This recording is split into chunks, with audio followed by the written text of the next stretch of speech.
loboko gangaba Fachibe filme bandaka te esali nini oyo bango balukaki bakosilisa ya awa sikoyoka lelo tozopanza tozobimisa nyonso papa bale tikela yango bato balingaka bale politique tikela yango Fachibe awa Fachi amemi bango na vitesse ya likolo chefudi na pe perde mukolo ya lobi opesi mbwabwa abo Shadari alobi ndenge ezali wana azongi na maison mais parce que Kabila nzokande azali koprepare Zoe Kabila po akoma candidat na 2020 Shadari alobi ekosimba ata mukolo moko mais koto déjà basignale Fachi il faut basala audit na kati ya PPRD babimisa mbango 235 millions de dollars américains na 2018 pour la kosala campagne électorale de la présidence bongo wana eutaka wa toloba te tobanza te mpona loboko kangaba awa sikoyoka avant de continuer actualité politique ndenge ali wana na kodévelopper yango plus na deuxième sujet nanga sur le plan diplomatique donc on peut comprendre que na minute mutu nyonso akomi kosetaye place na République démocratique du Congo on peut comprendre pourquoi groupe ya avocat canadien bakei kosusciter dossier oyo ezalaki déjà classé na niveau ya ces pays sans suite UDPS viva awa sikoyoka Louis Michel bomonaki dernièrement aye na niveau ya Rwanda Sarkozy dernièrement pe aye na Rwanda chers combattants to continuer ko prier pour la Fachi azali anza sokande Union européenne en général va comprendre que na desa oyo ya Fachi pe na mandat ya Fachi ba se retrouver na eloko moko bakei contacter groupe moko ya ba médecin oyo ba traitera Fachi parce que soki boali ko se rappeler na début ya guerre entre biso na FCC l'air Benoît Lomba kima akei na niveau ya Belgique Fachi akendaki pe kuna l'air wana Covid-19 ebandisika baconseiller ya moko ntombolo babandaki kokifande akendaka kosala check-up ya santé na ye na niveau ya Belgique alors bakei bakoti na karo wana ya cabinet ya médecin na ye bacorrompre ye po ete mukolo Fachi akosentir mal à l'aise akende ko se faire soigner na niveau ya Belgique baempoisonné il est pas viva sikoyo Dieu merci na kati ya cabinet na bango wana ezali na médecin belge moko abala africaine toloba te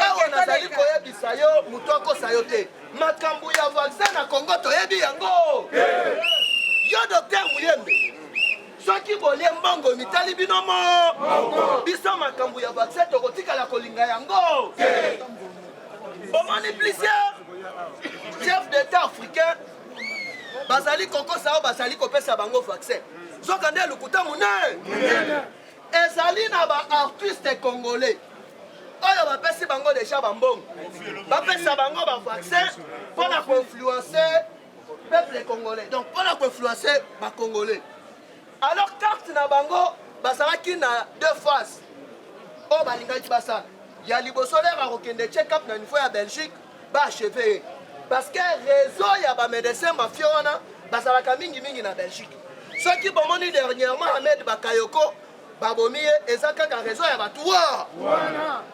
challenger ya oyo nani Denis Sassou Nguesso oyo autaki kokufa à la veille ya baélection ezali kaka bato wana les mêmes personnes babandaki déjà kopréparer plan moko diabolique mpona koéliminer moko ntombolo alors na deuxième phase na bango ezalaki na vaccin ya Covid-19 parce que bozali komona yango de plupart ya bapays africains bazali kobanda na baprésident alors balingaki baya déjà na lo moko ya bavaccin oyo ezalaki poison retardé l'air ya kozwa boye en tant que président ya Union africaine a influencé Afrique mobile mais grâce ya service ya renseignement ya Israël est-ce que vous aurez déjà na Israël Covid-19 ezali il ne peut se vivre alors que Fachi na ba juif bazali na lien moko ezali éternel. Yaba! UDPS viva! Viva! Ndenge ezali wana carte na bango nyonso na maye. Tozongi sikoyo sur le plan politique. Bomoni un certain temps décaler sortie à gouvernement. UDPS viva! Viva! Alors que la dernière minute, Batoubali chargé. Il y a négociation, il y a ensemble pour le changement. Ezali, Olivier Kamita, Touna, Chekomba. Babilo Morabo. La dernière minute, il faut passer au ministère des Affaires étrangères. Au boni de PSAJ, oui, ministère. Mais il faut que majorité dans 4 ensemble, dans 5 ministères. Il ne peut pas vivre. Ah, on a zali un journaliste hypocrite. Biso tozali batu oyo tosalaka éveil ya conscience patriotique. Mais yo leki na média o dénoncer après yo moko oye kosala lisusu vidéo o démentir. Ozali kobanga ni UDPS viva. Tozali koyebisa Eliezer Boy. Lero bandaki koya na sapato etengama na limité. Amen. Topesa yo kutu kombo tofula yo mwana ya kolo lupanga. Okay, epa ya Katumbi okomi kolia mbongo ya Katumbi. Biso tokanisaka opostila na UDPS mezo rande opostila na l'amour. UDPS viva. Mukolo boya na limité. Okutanga na zorange. Boya zela moko na pasteur mukulu. Mutu amatisa yo na limité sanga mwana koli. UDPS viva. Alors Eliezer garde bande. Ceux qui ont continué, Torobimisela, c'est Vignon. UDPS viva. Parti au pouvoir viva. Naba Ojo Oyo, Banaki Kodrage, Mère Moko Boyoana. Yaba Kenon, Tosali, na Seve Mobi. Alors gardez bande. Kokota na guerre, Naba combattant. Ezala yo, ezala clique na bino na Moliba. UDPS viva. Ezala yo Molière. Yeba Kenon ndenge ezali wana tozali na matasi nyo. Awa sikoyo ka cher combattant. Ndenge sa wana yeba Kenon. États-Unis à n'importe quel pays. Dernièrement, maman il faut checker la Qatar. Na Qatar a kendaki kosala nini. Et puis de plupart il y a un contrat oyo Fachi a signé na ba Qatarien. Yeba Kenon Qatar ezali parmi les pays oyo bazali ba consultant. Il y a les États-Unis d'Amérique. Avant de signer un contrat, il faut avoir assurance et pas les États-Unis d'Amérique. Donc, ça n'est pas que ressemble à Moutouka. Il faut avoir ça garantie. Il ne peut pas se vivre. Bah, et puis c'est bon. iPhone, ou soit Moutouka, qui ressemble à garantie, par exemple, il y a 3 ans. Ce qui marchait bien, et puis tu remplacer Moussous. Qatar a tourné aux États-Unis. Na ba partenariat nyonso oyo nazo signé na Chilombo. Bino nde ba partenaire na ye privilégié. Boye bisa biso nanu. Na 2023 masolo ko sala ndenge ni. Tolo ba te. Toto ba te. Tolo loboko kangaba. UDPS viva. Baye bisa boy. Na 2023 na RDC ba ko voter na bango kaka ba député. Pour na président Fachi Azali candidat na biso ya Mouné. Tout à ceux qui vont signer un contrat il y a 25 ans, il y a 30 ans. UDPS viva. Tozali sima ya Tshisekedi. Ceux qui ont tali ville oyo ba Kotonga il y a 25 ans mobi. Kotonga ba aéroport international na ba province nyonso ezali contrat il y a 20 ans mobi. Kokosala opposition tibokole. Kokosala soi-disant résistant tibokole.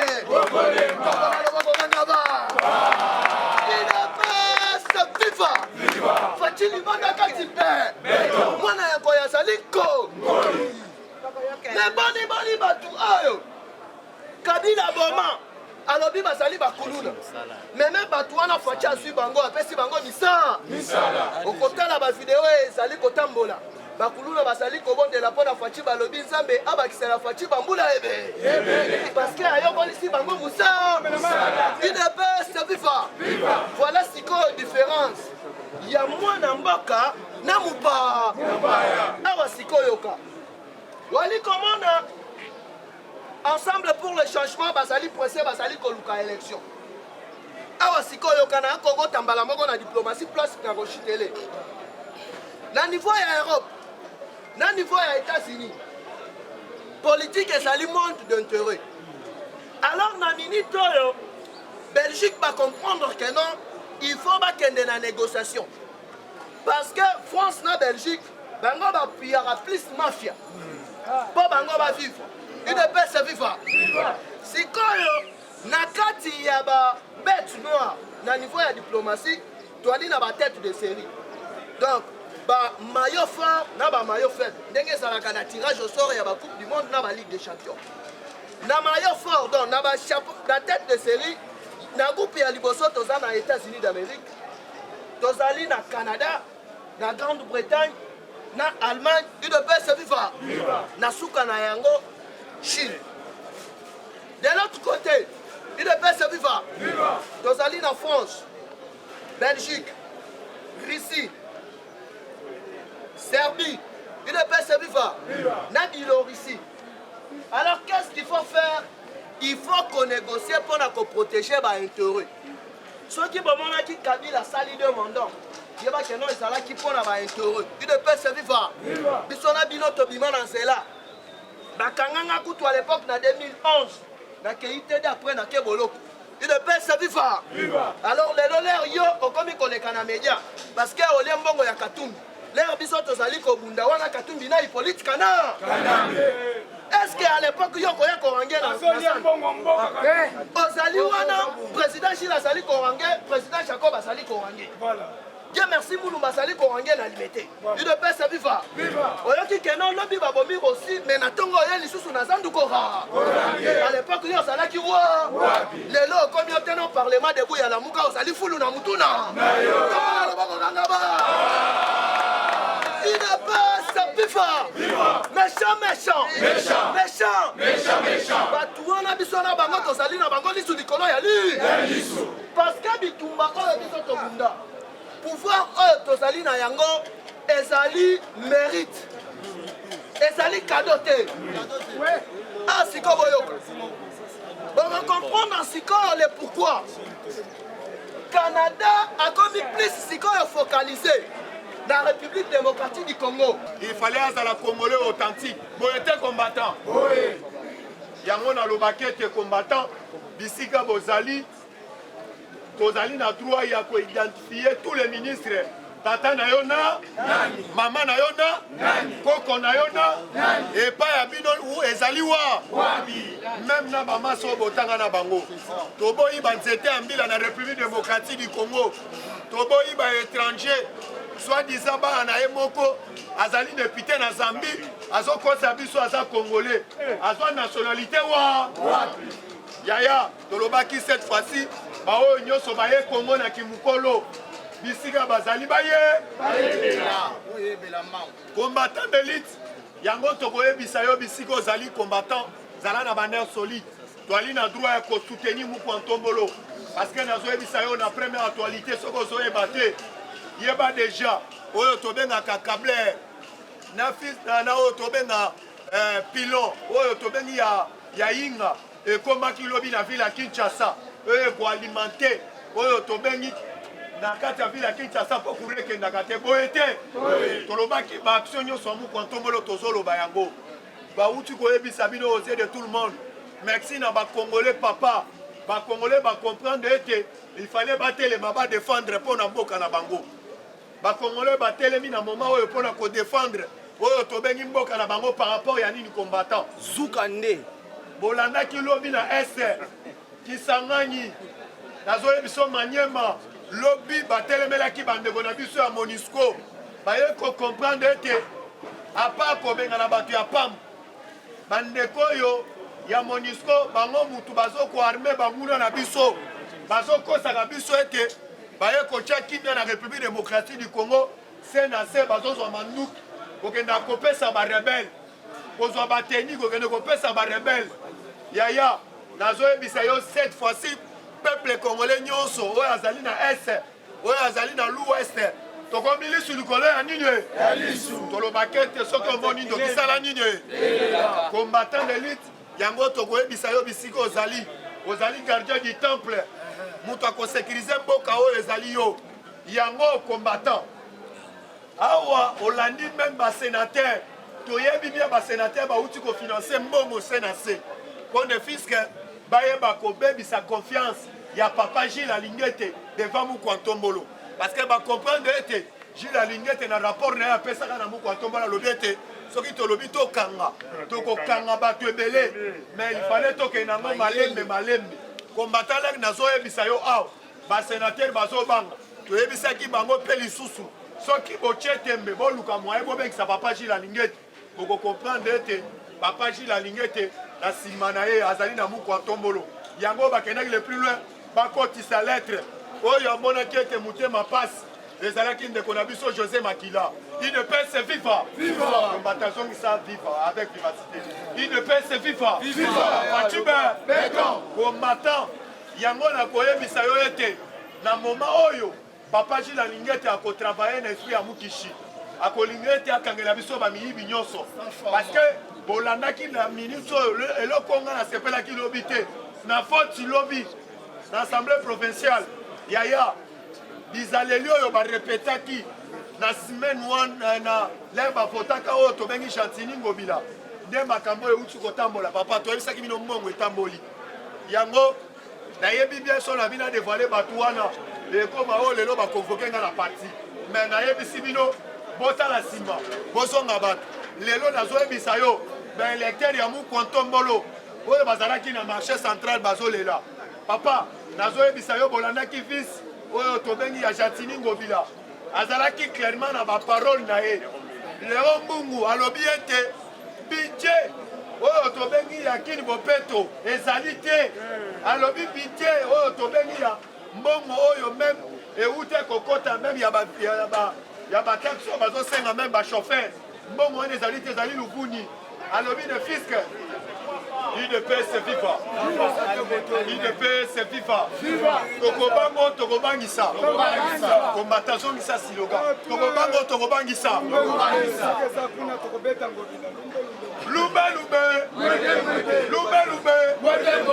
tolobaki ete Ngobila koki kointimide biso tolobango pourquoi yango nazosignale bino mingi bandeko na biso ya diaspora bozobenga biso du jour au jour boolobi ete par rapport ya ndeko na biso Ngobila azofingisa baélecteur ya Mukwantombolo papa soki otali na uti kolanda programme lobi ya fils ya Ngobila alobi ete alingaki nanu kozela nanu mpo ya kopanza ou bien kobuka nini ya marché central alingaki nanu kozela parce que les fils ke bazozela sorti ya gouvernement baluka moyen parce que balandaki Mukwantombolo ntango alaki kokata masolo alobi ete makambo nyonso gouvernement ezwi yango en place ezwi yango na maboko bakozela ete baluka moyen bafinanse yango po misala ebanda awa bazozelaka sorti ya gouvernement bazozela sorti ya gouvernement pourquoi combattant ntango gouvernement ekobima bakoluka moyen basinye badocument nyonso po bainvestisseur nyonso bazali po baluka moyen babanda kotonga marché central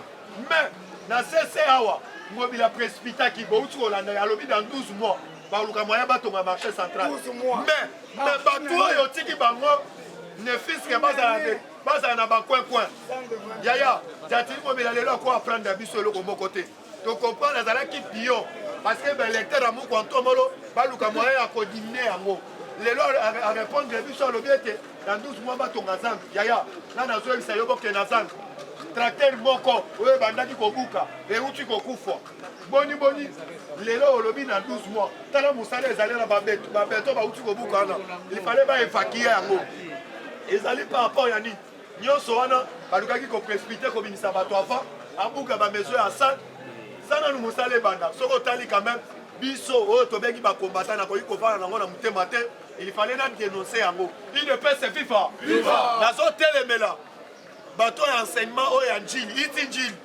lobi nayebisa yo combattant bayaki kosala audit baye bakuti oyo tobengi membre oyo ya Willy Bakonga oyo batia na ekolo oyo ya iti njili akotisa oyo tobengi banouveau oyo tobengaka banouveau unité yaya lere bainspecteur baye ake kobatamisa oyo tobengi baprofesseur mosusu baye basignale nga na ndako nake na mobilize bacombattant biso nyonso na iti njili yaya tokangisaki totiaki na bolo totia na boloko pourquoi parce que tozoyebisa yo akendaki le plus loin ya koloba ete boyeba Kabila azali yena moto abisa moto akointimide biso azali awa te alobi Kabila azali po ete badécouvrir vérité ezali awa te biso tootya yo na boloko tobengi la police tobengi oyo tobengaka mal à l'aise boyebi mal à l'aise touta na même na marché central awa tobengi ye tolobi moto oyo azoyisa biso Kabila azali il faut alakisa biso place Kabila azali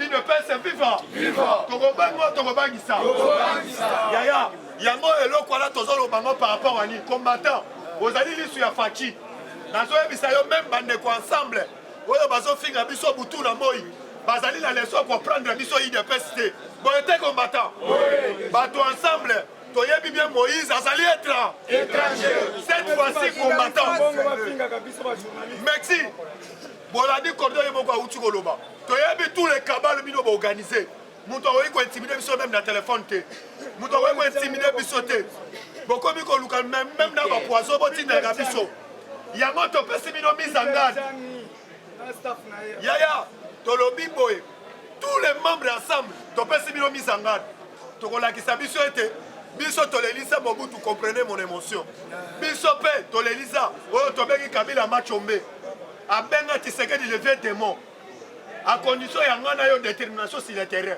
soki bomeki tokobetela Moïse marche na Kinshasa sans formal ya oyo tobengi ayibi nationalité ya peuple congolais komata boye te komata tokorapele peuple congolais ateka oyo tobengi matière première na kati ya ville ya Kinshasa yango tozoyebiso Abed Achou Hassan bokeba na bino cette fois-ci Hassan tokorapelo ete ndenge okosaka biso tokorapelo ete nozali wana ozali congolais te toloba oloba kati na langue nationale ozali criminel ozosoutenir baboko haram na ese okoki kointimide biso te yo Hassan boye te combattant de lutte yango nakoyebisa yo bandeko ensemble mikolo osolani bango na écran mosala na bango bapesi bango mbongo baluka moya bafinga muku antomolo toyebisaki bino pati au pouvoir ebele bakokima na ville kati ya ville ya Kinshasa pati au pouvoir papa même bato oyo bazoganga soi-disant bamikanisi ete bazali basango président Gilles aexplikaki bino awa oyo tobengi révolution française oyo esalema na France yaya cette fois-ci basango bakolia boloko parce que bango moto abunisi gratuité enseignement eza lokwa lisango ekanga bango na mongongo babande kokotisa na mbongo ya kese ya l'état 12 millions de dollars américains tala baekole eza le plus cher na kati ya ville ya Kinshasa ezali ya banani bazali na leso koprendre biso te bakomi kokende na nsima papa nyonso wana bazoprépare Katumbi dauphin ya FCC combattant bazoprépare mama Olive dauphin ya FCC baye kodistraire biso na union sacrée yaya tolobaki ete union sacrée ezali ya bakor yango tozosenga recensement général tous les diaspora botelema tolingi tant gouvernement kobima bakombattant nyonso balata polo avec babanderole tant tokende na palais du peuple pour na koye kosoutenir gouvernement na biso nyonso tokolata bapolo ya recensement général tokokota na salle devant badéputé tokoimpose bango tolingi recensement général tobona loboko likolo kanga yaya toyebi biso cette fois-ci tomesa bato babibero te parce que tocomprendre ete banzete ya mbila baleki mingi na république démocratique du Congo soki otali bato oyo balinga badéranger pouvoir ya Faci ezalaka baétranger bazali toyebisi cette fois-ci yo moto ozosoutenir étranger à partir ya lelo kara munoko na papa Israël Mutombo nayokaki olobi yo cordo président Gilles asengo pardon ya nini asengo pardon ya nini olobi ndenge animi ngai makambo ya mbushima asengo pardon ya nini pardon ya nini estce yo olia milinga estce yo babundisa yo estce okufela camarade moko papa nayebisi yo ozali d'abord journaliste ya Jana Rubewa yaya bakoki kointimide biso te toyebi ndenge bautaka Kabila azalaki awa sur le terrain bazwa temps même ya koloba te lelo Faci démocratie eye bakomi na liberté ya koloba n'importe qui balingi basala na bacombattant de lutte na baparlementaire debout. Les parlementaires debout. Les parlementaires debout. Les parlementaires debout. Combattant tous les parlementaires, vous allez la discréter. Si vous allez discréter, vous allez faire beaucoup. Bâtir un mécanisme nyonso. Bâtir un mécanisme nyonso en place. Toyebi bino. Nene mozota mola. Toyebi bakabal na bino katumbi. Toyebi ate école à pamba tonga na katanga te. Akenda kotonga société oyo tobengi ya semule epa na bango na Zambie. Akenda depuis même batrak na ye batrak oyo ememaka bairanium bakenda korepare yango na kati ya Tanzanie. Yaya nayebisi bino ozala calme faci beto muku ntombolo toyebisi bino mowa mai mais c'est propre papa tolobi batie babisi akamba ofele biso nyonso tolobi tobimi na église ka catholique batie babisi ofele biso nyonso tokende na kamba papa parce que nayokaki lobi na oyo tobengi na koleka na nga nayoki balobi bazozela oyo tobengi nani mililo ezobetama na kamba soki ebetami après allez sorti ya gouvernement bazwi social babwaki na terrain bisika ozali yebe balobi prophétie ya Simon Kimba yaya nayebisi bino ebele bakomesana papa mukontombolo na ministre nazoyebisa bino na Kisangani précisément oyo tobengaka na côté ya Likasi nzela moko euti kobukana mais tozosenga na muku ntombolo atina ndenge auti kofinanse mbongo mpo na nzela oyo tobengi ya banuniki Kinshasa afinanse mpe kuna mpo bandeko ya mingi ya Kisangani baleli balobi ete na moma oyo bakomi kokendela nzela ya Uganda Rwanda papa toyebisi muku ntombolo asa le plus vite possible aluka moyen atiela bango nzela il ne peut se vivre combattant de lutte awa d'ici bientôt opération bouger kuluna kanga kuluna mais tozosenga oyo tobengi na Kasongo bakangela biso mpe bafazer nazotelemela d'abord bapolicier oyo basala tracasserie chaque pokwa na victoire place précision oyo tobengi na maison de la Bible bazobima chaque pokwa kotracasser bachauffeur yango tozoyebisaka Songo bachauffeur wana chaque soyo ekomi kaka 18h na Pascal na se ya pont yaya soki ekomi kaka pokwa ekomi mandesu ya bana balamuka bakomi olamuka ntina 4h kopindola na baplaque ya mutuka bazotama na bapese na batenai complicité na babulukumesi yaya yango nakoyebisa yo ete cette fois-ci baoyo bakoyede muku ntombolo ezali nga na yo il ne peut se vivre yango combattant bolandaki ndeko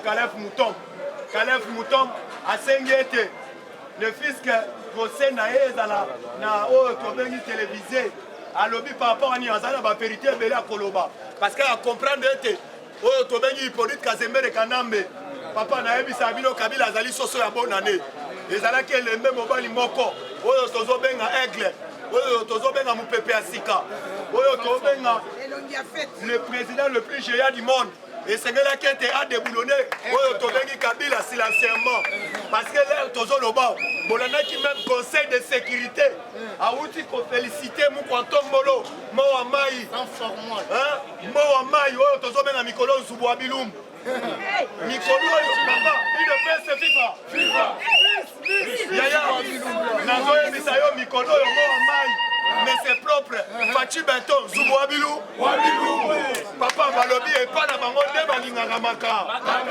soki ozoluka otumbola faci bango bamesana na kofundana mikolo bazobenga ye kamonaka yaya faci epa na bango babanga te bango nde bamesana na makambo bango bamesana nde na kosamba awa na miniti oyo nazoyebisa yo ebele bakomesana na bapouvoir ya faci parce que biloko faci asali nazoyebisa bino ebele place bazali bamosusu bakomidie mika balakisa te kozozela bango na baélection ekoya tokolakisa bango biloko nyonso tokorapele bango te mukontomolo azali koambwate le pas comme Jésus Christ. Alléluia.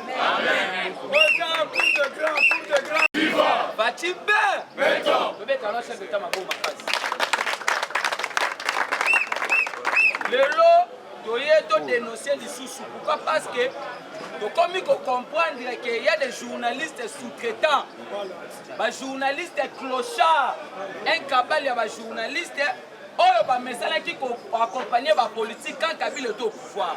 Et maintenant, comme Fatih, c'est le digne fils du pays, il sait comment est-ce que l'homme congolais a tambolaka. C'est pour cela qu'ils ont compris qu'il va se retrouver les sous-soutés Fatih Père. Alors, qu'est-ce qui se passe dans le bâton, le bâté?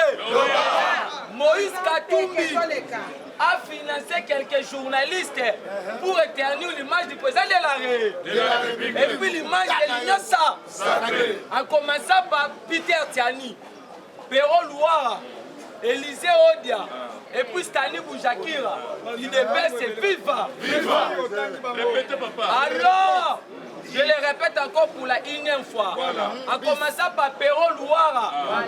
Peter Tiani, Israël Mutombo, Élisée Odia, Stani Boujakira, l'IDP c'est viva. Tolanda Kibiso Nyonso, le chargé à mission de Moïse Katumbi. On a des bishops Élisée dans la carte Afrique du Sud. À Lobby, Moïse Katumbi et Salomon Escadel me donné l'argent afin que je puisse inciter le président de la République et puis le président Jama Kabunda Kaboun. Et puis l'une des raisons où Moïse Katumbi est innocent, c'est quand on arrive en 2022, Moïse Katumbi va se ravitailler financièrement. Peut-être que s'il y aura les élections en 2023, Tchalibaya, l'IDP c'est FIFA. Yango Moni, de comprendre des complicités. Alors, qu'est-ce qui bloquait la sortie du nouveau gouvernement? Parce qu'avec d'autres informations, Kabila a 4 candidats s'il y aura les élections en 2023. En commençant par Moïse Katumbi, quand déposé des médecins Lobiango, en commençant par Zoé Kabila, en commençant par Martin Fayoulou. N'oublions pas que c'est l'une des raisons où nous avons qui na Qatar. À quelques bloqué 25 millions de dollars. Oh, Kabila Tchaki na côte il y a 5 ans. Si peut-être on arrive en 2023 et que le gouvernement en place va le dire que mon élection la 5 ans aussi peut se porter gara comme une institution dans les pays. Alors, Maketo Chambo, il devait se beaucoup de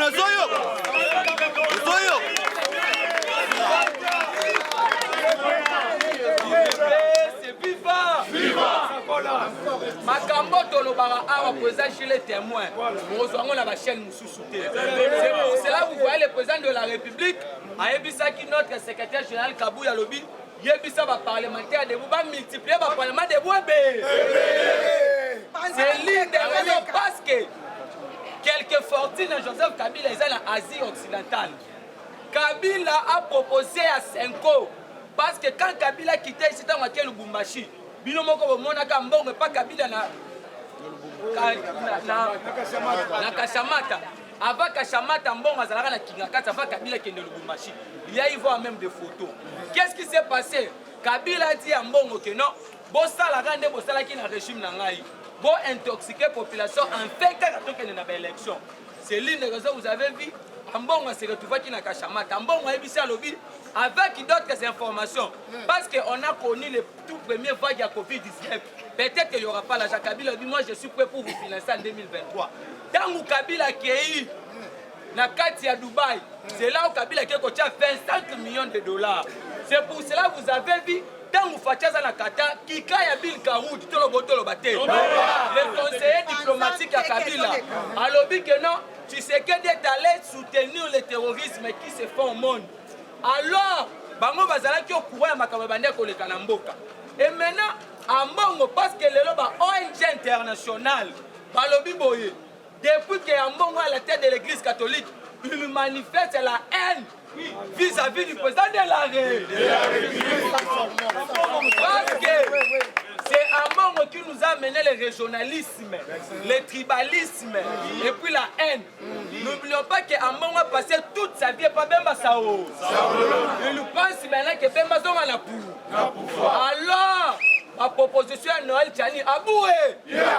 Parce que le tout premier politicien congolais qui est connu de son père, de sa mère et puis de sa famille politique, et nous sommes Félix Ouattara Tshilombo.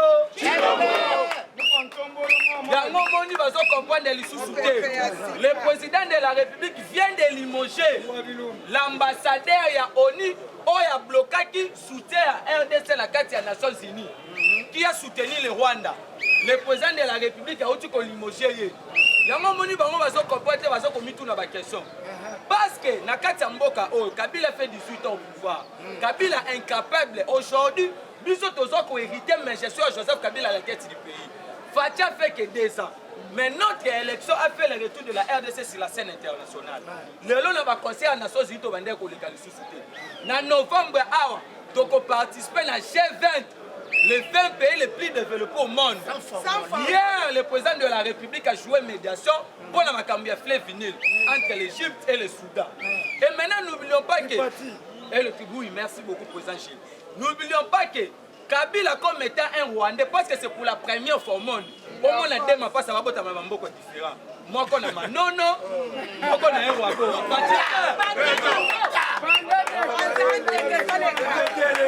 Yango! Toyebisi bango boye. Makambo so banda déjà. Le président de la République, parce qu'on a demandé au président qu'on puisse réduire la taille de l'exécutif. Cela veut dire quoi la taille du gouvernement? Parce que le chef de l'État, c'est lui le patron de l'exécutif.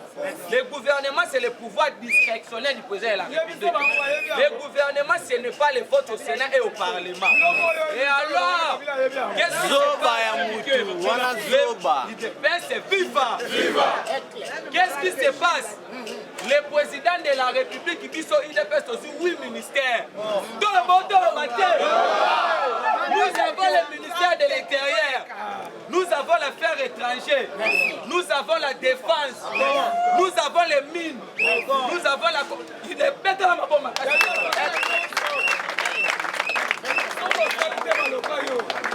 Il y a un moment où il va comprendre parce que Badou Ebele, il croyait que tu sais qu'il allait échouer.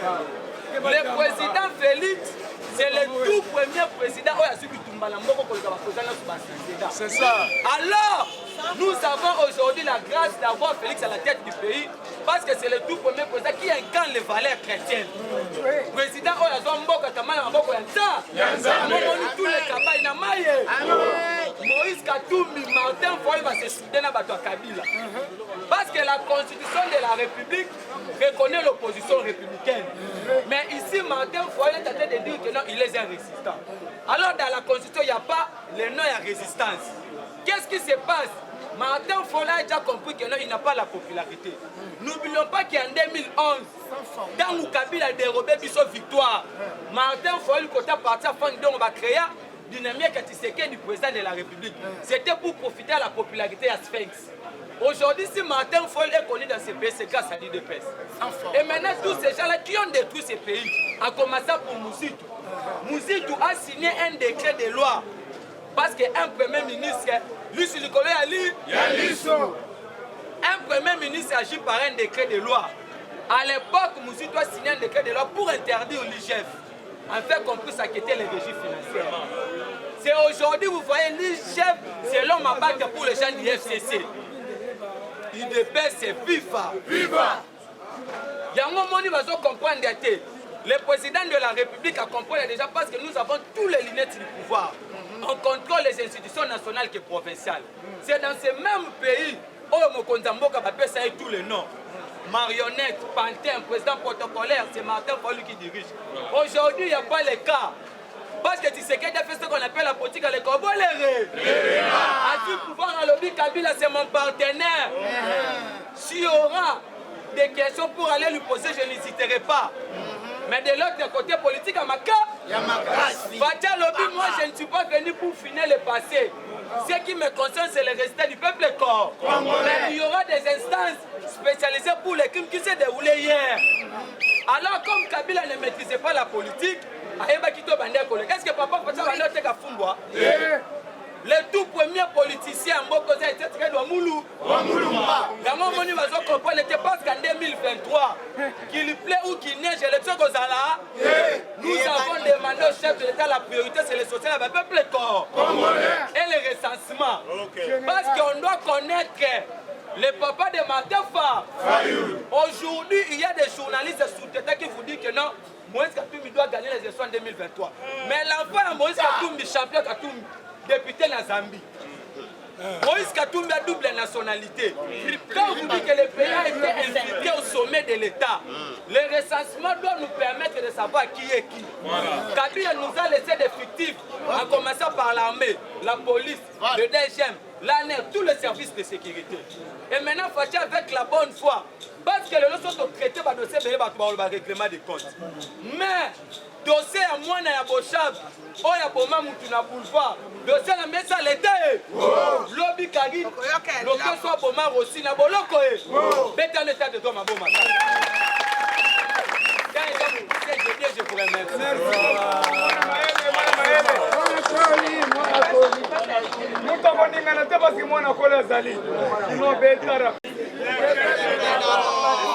Bonjour, bonjour. Bonjour, Lissousou. Bonjour. Yaya, gouvernement Ebima. Ebima te Fachi, Libanda Penakati, ça toujours bien. Mukishibe, Momaïbe, Kolomolube, Zongisa slogan, Facha Lobby, Basongisa Kangana Zabe. Zongisa slogan. Yaya, Ozoeba Fachite. Yaya, on a une distraction. Un combattant averti ne peut pas s'agiter malgré la gravité de l'info. Fachibe, Mukishibe, Momaïbe, Kontomolube, le président de l'Union africaine, le président de l'Union sacrée, le président le plus costaud du monde, le président le plus géant du monde, les lions de la tribu de la République démocratique du Congo, Papa Beto Maboko Makasi.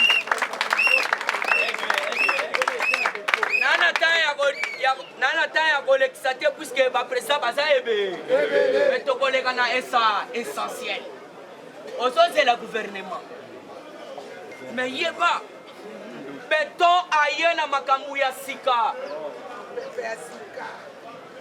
Okoza lozoze la gouvernement ni yo soyoka. Service sécurité ya otobengi. Donc service sécurité publique. IDPS viva. Viva. Ndeko na ngai bazosignale ngai pasi eleki atamboli awa azozwa 2000 divisé par baprésident nyonso soki oza na sunga biso mpe tozosunga yo mpo nayebisi bino na kozwa 100 personnes awa ezokota na ovd na kosala mosala makasi te ya pete okomboli eti awa 10 $10 esalinga te sunga biso basunga oza na 500 300 sunga biso tozosenga mpe tintu na bao bazosunga biso ozosunga biso lisu te po tombongo esili bosunga biso bokotila confinement tozokomprendre te tiko batokolela sunga biso yaya boakela biso kaka na kati balokota IDPS viva. José Tsinga, ancien président de l'Assemblée provinciale de Kinshasa, de nouveau aux arrêts à la police judiciaire. José Tsinga. Yewana, José Tsinga. De nouveau arrêté dans la police judiciaire. Alors vous devez comprendre état de droit en marche. Pourquoi état de droit en marche? Félix Yamora et Sakibiso. Ozala riche, Ozala pauvre. Justice est toujours égale. Il y a un bomoni, information va faire Sakibiso. Ezali, Roger Singa, ancien président. Il y a Assemblée nationale de Kinshasa, lobby de nouveau arrêté. Affaire Caleb. Fatibe. Affaire Caleb, quand on est toeb Sakabino, ah, to sala masanote. Comment ça fait-il que avocat ya Caleb Bouton bazoya koyebisa biso que Caleb a lobby to suspendre avis de recherche mandat d'amener mais to organiser otobengi audience publique tolobaki awa na sa formol yaya kosaba je na sa formol te betela mi betela yo moko maboko mi betela yo moko ndeto bandaki kosenga ete quelques avocats ya Caleb basa la arrêt. Puisque comment ça fait que la vie information cela veut dire bazo e ba place Caleb basani. Awa nde nazo e bisabino monsieur Clément Chitembo, avocat de Caleb introuvable. Bakimiande. Comment ya mwana Clément Chitembo. Clément Tite moyo qui quand est au belela eh ba personne sans formation ba bandi bongo. Donc cela veut dire nazo nanga tout la musi yaza. Introuvable avocat ya Caleb. Toujours dans quatre actualité politique ba basé belé affaire pêche be ya John Numbi. John Numbi azali commanditaire ya double maire. Fidèle Bazana na Chebea. Qu'est-ce qui se passe? Boyaki soki ministre ya wapi ya Zimbabwe lobi atozo mona John Numbite asa wa tête to yokite. Mais yoka lobi balancer lisusu. Na minute cela veut dire balancer invitation à Mibale pour na John Numbi. Place azali. Donc ceux qui balancer deuxième invitation ici est Sili. Ceux qui ont se présenter au Sali Bavanti ou na Zimbabwe na Zabo zoka ozate. Kolobate que on a commis règlement des comptes. Puisque ça règlement des comptes, c'est au salaire qui m'a il faut répondre. Toujours dans quatre actualités politiques. À l'occasion de célébration des 100 ans de l'église kimbanguiste, Félix Antoine Tshisekedi Tshilombo Balobi sera. Balobi te gaza mais Balobi sera aujourd'hui mardi dans Kambo. La place Yemoro na bakanga ya sanango akobeta quelques minutes. Alors dans Kamba côté église Kimbangu, bobo sana histoire puisque biso topé ça qu'il faut. Balobi na église Kimbangu pe ebundisa biso yi de pes. Boyeto boyete. Bakenda koko c'est la même koko ya Kimbangu. Keno akotisa manduki po bongisa yi politika kana akimaza na ngula. Église Kimbangu jamais toko zala toujours na bango même moral. Malgré baza bato baza kondima ete cinquième président Félix Antoine Tshisekedi Tshilombo mais ba changer boto boté. Ba changer yango. Alors vous devez comprendre, nous Kwantombolo, il faut attirer beaucoup d'attention.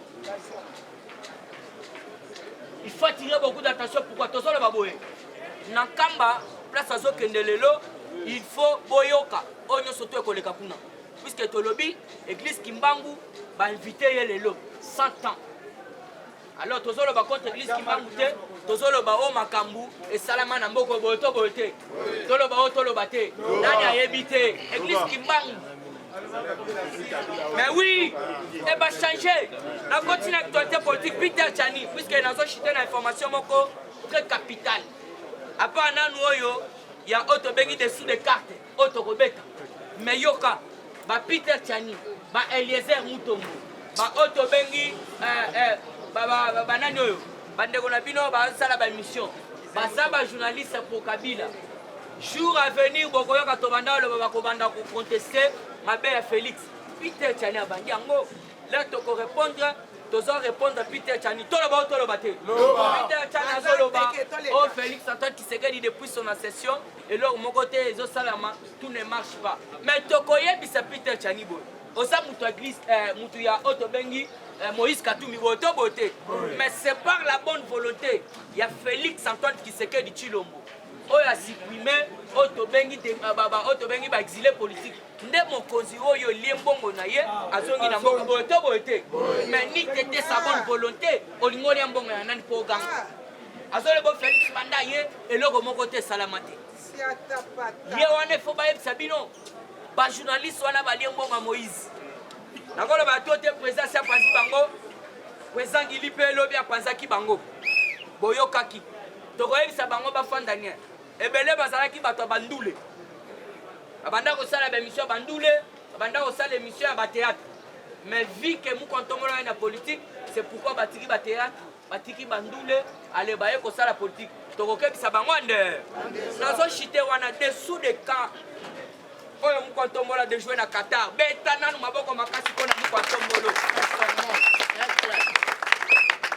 Tchibe beto Mukishibe beto Momaïbe beto Mukontombolo beto des grands esprits beto dessous des cartes du voyage du chef de l'État au Qatar yo soko boy Félix Antoine Tshisekedi Tshilombo mais là Javel Koufana yo libéra Oboyi Félix Antoine Tshisekedi Tshilombo simba kabla courant lala libéra yo kaba découverte à ça qu'on découvrir. Ce n'est pas pour rien mon konzamboka tiki mboka ke na Qatar. Ebele baso ebisa bino te fo boyeba. Félix kuna na Qatar eke ko découvrir. place Hippolyte Kanamba Zumbongo a transmetté la compte il y a 5 ans. Et ça qui n'a qu'à Qatar. Pourquoi Abbé Chol a été auditionné? Na Aner, Fatibe, Fukishibe, Momaïbe, pourquoi Tombolube? Na Qatar, Neba Bengise Yaka, Tala Kontol, Yo Yebi Kontol. Batala Boye, Yo Kambongo Ebele Kanamba versé na compte il y a 5 ans. Mais la question Yoko s'est demandé, pourquoi Abbé Chol n'a été jamais auditionné? Akenda Kikuna ba auditionné pour Nani? Félix aurait découvert un montant colossal viré dans les comptes de la Senko au Qatar par Hippolyte Kanambi. Dieu merci, le président a ramené ça au PIB.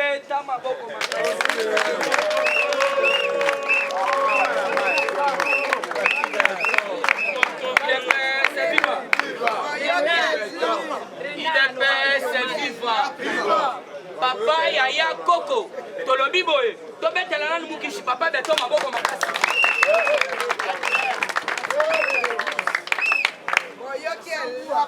Kabila Keko Kote Sambo na compte, ya 5 ans na Qatar.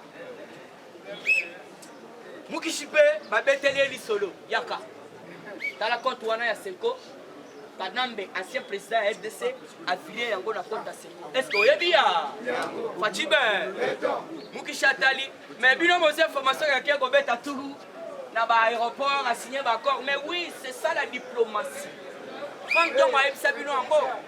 Papa qui s'est gagné tout ça qu'on félicite, puisqu'à la Kisabiso politique, mais diplomatie a bombé la Fatibe. Une information qui a signé ma aviation, tout ça, au moins il peut investir. Zokande, oh Mukuna Loba. Soukande, des sous de cartes. Zoukande.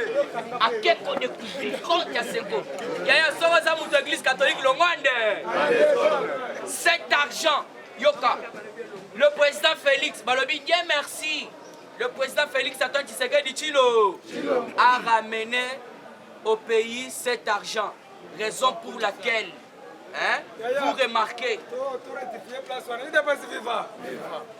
Catholique, basango babengi ngai. Bolobela individu. Catholique est la religion. Vrai ou faux? Tondimi catholique, mais les individus en bas. Chaud.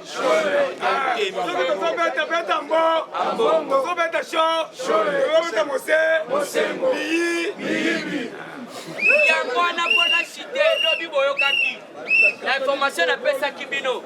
Plusieurs ONG ont dénoncé l'attitude d'hostilité. Il y a un bongo contre Fatibe. Plusieurs ONG. Ndele lo lisusu bozui révélation. Mbongo wana yo surtout Kabila kenda ko verrer na compte à Seni. Et ya Senko. C'est pourquoi vous avez eu l'occasion ya koyoka à Bécholé, à Lobaki Boé. Même si Félix Antoine Tshisekedi Tshilombo ne sera pas capable d'organiser les élections, même l'église catholique va organiser les élections.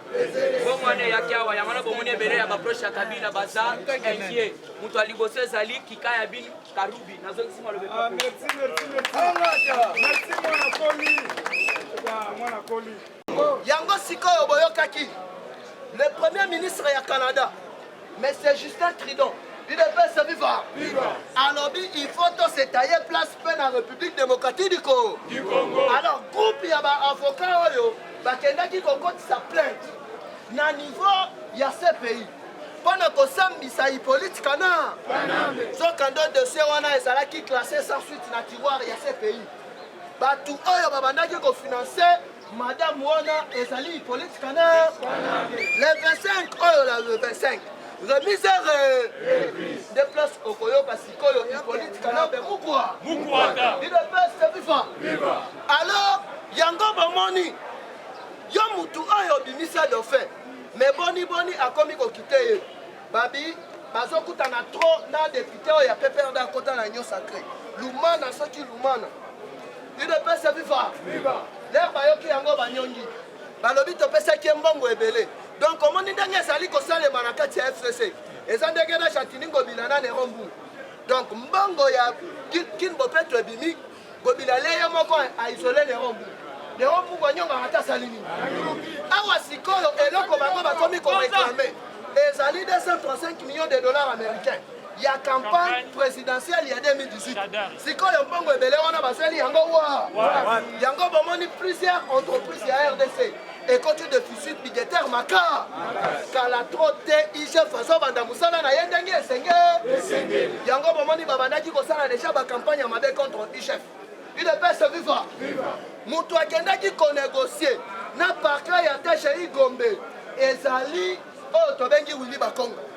Ye mutu akendaki kuna négocier a proposé bango mbongo ebele bakamata dossier wana ba classer yango sa suite.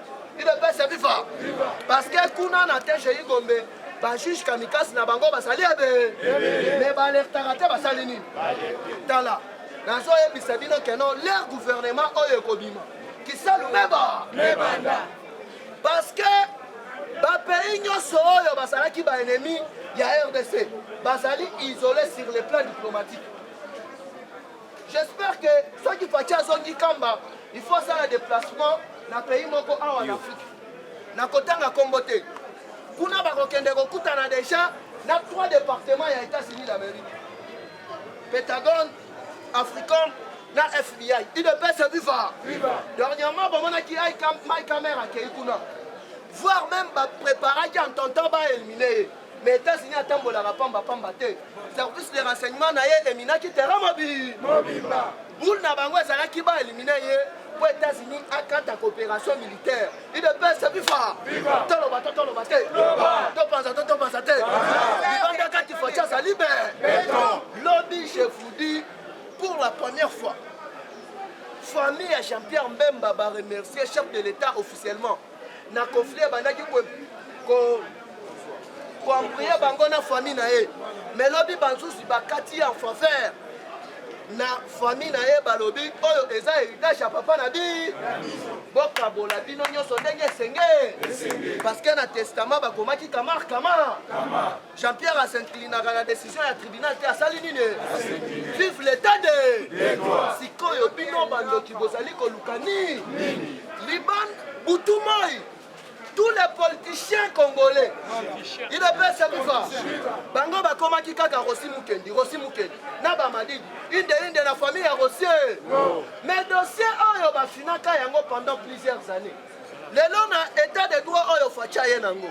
Karine assassin ya Rossi Mukendi umugama. ONG nini.